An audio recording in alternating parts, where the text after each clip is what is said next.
Selamat pagi Mas. Selamat pagi Kak.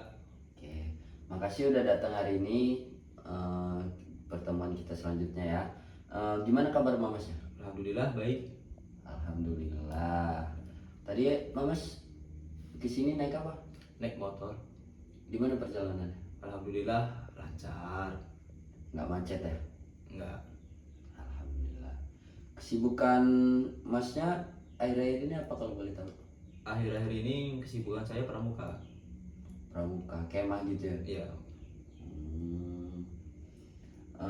Sebelumnya Mas udah tahu belum saya manggil Mas kesini lagi untuk apa?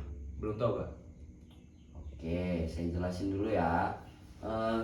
Kita di sini bakal ngadain sesi konseling, dimana kita akan membahas hasil angket yang udah saya berikan di pertemuan sebelumnya.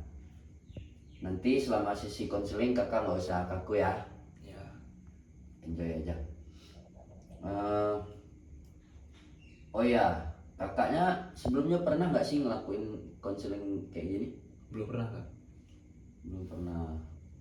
Oke baik, kita mulai aja dengan ngebahas isi angket yang kakak isi di minggu lalu. Jadi dari hasil angket yang telah saya berikan di kelas sebelumnya ke kakak, itu membahas tentang interaksi di dalam kelas ya kak. Dan hasilnya menyatakan bahwa kakak kurang berinteraksi dengan teman di kelas kakak.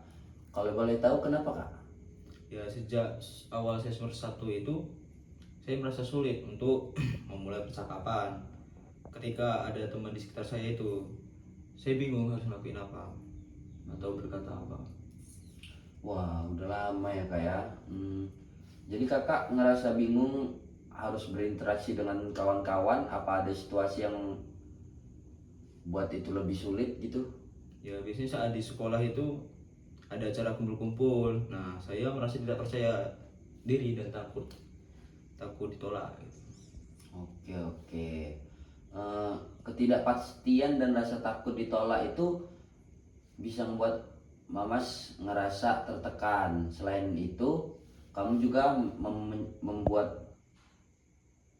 menyebutkan kesulitan untuk dipercaya oleh teman-teman. Apa yang membuat Mamas ngerasa kayak gitu? Ya, saya rasa saya mungkin jarang berbagi tentang diri saya. Teman-teman saya mungkin berpikir saya tidak terbuka dan tidak jujur gitu. Jadi Masnya ini ngerasa kalau kurangnya keterbukaan Mas ke kawan-kawan itu mempengaruhi kepercayaan teman-teman Mamasnya ya. Iya. Apa Mas boleh cerita lebih sedikit banyak lagi tentang alasan dibalik ketidakberanian Mas itu? Ya, saya khawatir jika saya berbagi terlalu banyak itu mereka akan menghakimi saya. Rasa takut akan penilaian orang lain adalah hal yang umum. Mari kita lihat dari sudut pandang orang lain. Bagaimana jika Mamasnya mulai dengan berbagi sedikit informasi tentang Mas yang membuat Mas ini sedikit nyaman gitu. Ya, mungkin itu adalah langkah yang baik untuk diawal. Nah, itu ide bagus ya. Selanjutnya Mas juga menyebutkan kesulitan dalam menerima tanggung jawab. Apa yang Mas rasakan ketika diberikan tanggung jawab? Ya, saya merasa tertekan dan takut gagal. Karena juga saya khawatir jika saya tidak memenuhi ekspektasi orang lain. Jadi tekanan untuk memenuhi ekspektasi orang lain jadi beban bagi Masnya ya ketika diberi tanggung jawab. Apakah ada pengalaman yang spesifik di mana Masnya ngerasa nggak mampu menjalankan tanggung jawab yang diberikan?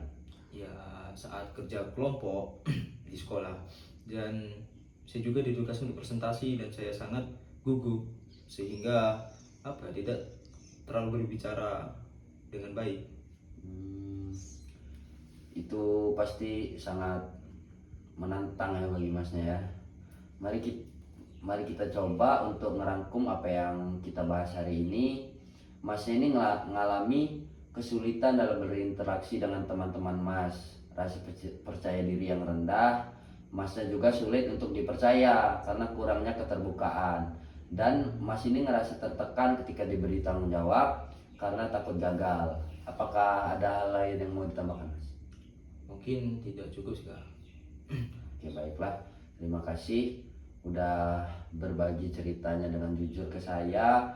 Kita bisa melanjutkan diskusi ini di sesi berikutnya dan mencari langkah yang tepat, strategi yang tepat untuk membantu Mas menangani masalah yang Mas alami ini.